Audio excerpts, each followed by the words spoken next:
All I know is you just need her. All I know is we just need her.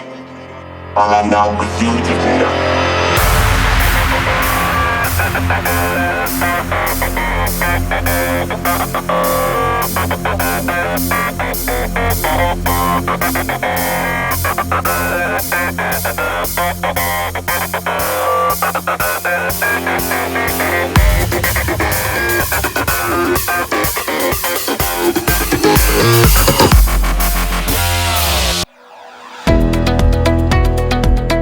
С 24 по 31 мая 2016 года сборная команда Евразийской сети снижения вреда и драк Users News совершала свою исследовательскую экспедицию по 3 странам Балтии.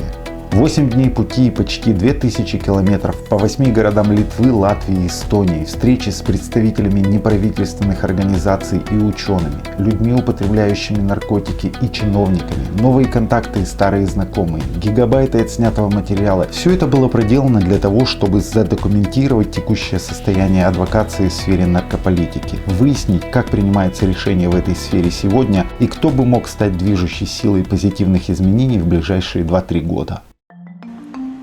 Первым городом на нашем пути был Каунас. Каунас – второй по величине и значению город Литвы, административный центр Каунасского района. Расположен у впадения реки Вилии в Неман. Площадь 157 тысяч квадратных километров, население 297 669 человек. В Каунасе нас уже ожидали наши друзья из каунасской организации Рига. Разговор шел о наркополитике, точнее об альтернативе уголовному наказанию для наркопотребителей в Литве. Нас интересовало несколько вопросов. Что происходит с наркопотребителем, задержанным с небольшим количеством наркотического вещества? Как в этом случае срабатывает система литовского правосудия? Какие цели преследует государство в подобных случаях? 2 года назад меня поймали, я при себе полграмма где-то имел. И в то время еще заболел ТБЦ. С ногой, костная ТБЦ, да. Я лег в больницу, очень продлилась вся эта процедура насчет этого полграмма. И мне уже в госпитале следователь звонит, говорит, надо закрыть, быстро дело это, а то уже сроки там проходят. И, значит, мне предложили самый лучший вариант, это 45 суток отбыть. Ну, я согласился, и все, подпись поставил только и все. И прилетает конвой. Приезжает прямо в больницу. У доктора спросили, сколько я еще буду лежать. Там сказали, что 2 месяца еще будет лежать. Они ко мне зашли в палату. Все, через 2 месяца будешь сидеть в КПЗ. Мы приедем, заберем тебя. На 45 суток я сам уже понял, что я здесь никак не получу в КПЗ метадон, потому что у нас в Каунасе за административные только держат в КПЗ и до 30 суток. Знал, что увезут в зону. Ну, я лег в центр зависимости на 2 недели, чтобы переломаться от метадона. И еще мне было надо неделю пролежать. Приехал конвой нагло, забрал меня. Они мне обещали, что отвезем в Лукишкес, в тюрьму, там ты получишь тоже метадон, только с собой возьми его, и все. Мне сложили метадон в зависимости в центре в Каунасе, довезли до Вильнюса, а в Вильнюсе уже завели в тюрьму. При мне вылили этот метадон, говорит, все, ты здесь ничего не получишь, здесь наркотики мы не пропускаем. Но я сразу объявил голодовку, что не буду есть, потому что я пью лекарства от ТБЦ, от ВИЧ. У меня были при мне все, они ничего не, все выкинули, выбросили. Так вышел я на волю через 8 суток, уже такой никакой, совсем не евший, не спавший и не переломавшийся, еле пошел. Но уже они согласились со всеми моими условиями. Приезжаю на машине, около зоны машины оставляю, сам иду, отбываю 2 сутки, выхожу. Ну и так отбыл эти все со своими лекарствами, с метадоном, со всем. Ну, кажется, мало 45 суток, но мне эти 45 суток прошли больше, чем я сидел вот там 3 года или 2 года. 8 суток этого голодания без лекарств, без ничего очень отразилось на моем здоровье.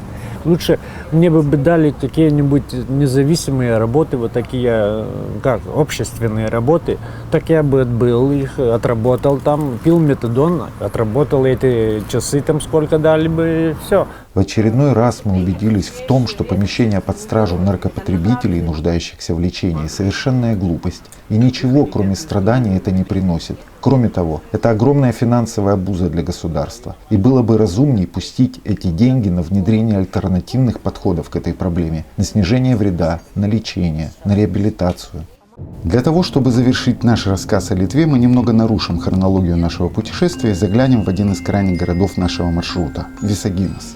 Висагинас – очень молодой город. Его строительство было начато в 1975 году как город-спутник Игналинской атомной станции. Висагинас – единственный город в современной Литве, где абсолютно преобладает славянское население – русское и русскоязычное.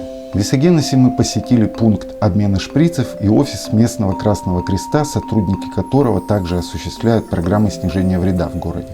Мы говорили об их работе, а еще о том, насколько важно участие сообщества людей, употребляющих наркотики, в реализации программ снижения вреда. Для нас очень важна работа, аутрич-работа, и вот именно тех ребят, которые работают по принципу равный равному, то есть из бывших, потому что к ним больше доверия, к ним больше идет... Ну, им больше верят, наверное, чем всем другим структурам, потому что пробиться к такому контингенту людей очень сложно, если нет стопроцентного доверия, если нет уверенности, что все анонимно, конфиденциально, то, к сожалению, результат не получается. И вот эти ребята как раз нам очень хорошо помогают в том плане, что всегда приходит больше клиентов, когда работают аутрич команды. А еще мы встретились с одним из наркопотребителей Висагинаса, который рассказал нам о наркосцене в городе, а также поделился своими проблемами. Надеемся, что в скором времени они будут решены. Ну, травятся здесь этим героином в основном. Героина здесь тоже маловато. Бывает, можешь денег иметь, но этого героина трудно достать еще. Бывает много, но в основном здесь голяк. Ну, вот разовый чек здесь стоит 10 евро. Это, допустим, как старые были литы, 35 литров. А стоило раньше 20 литров этот же чек, а просто после евро стал 10 евро. Ну и кушать так точно можно неделю какую. Чисто кушать. Здесь нету ни винта, ни этих ведриновых, ни этого, как его, так в народе называемого, Джеффа этого. Хотел бы, да, чтобы в этом городе был бы так, как и в городе Вильнюсе, этот метадоновый центр, ну какой-то. Или там субоксоновый, суббитексоновый, какая разница. Чтобы давали наркоману что-то, чтобы он не шел воровать на эти наркотики, зарабатывать. Да, к сожалению, в Висагинасе нет не только заместительной терапии. Пункт обмена шприцев практически не функционирует здесь из-за отсутствия финансирования. Ну вот такой вот он, город Висагинас. Программа снижения вреда через стенку морг.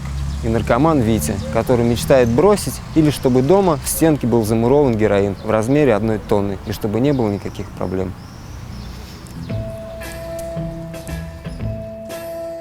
И в заключение немного о законах. Употребление наркотиков в Литве является административным правонарушением и наказывается штрафом в размере до 144 евро. Статья 44 Кодекса административных правонарушений Литвы.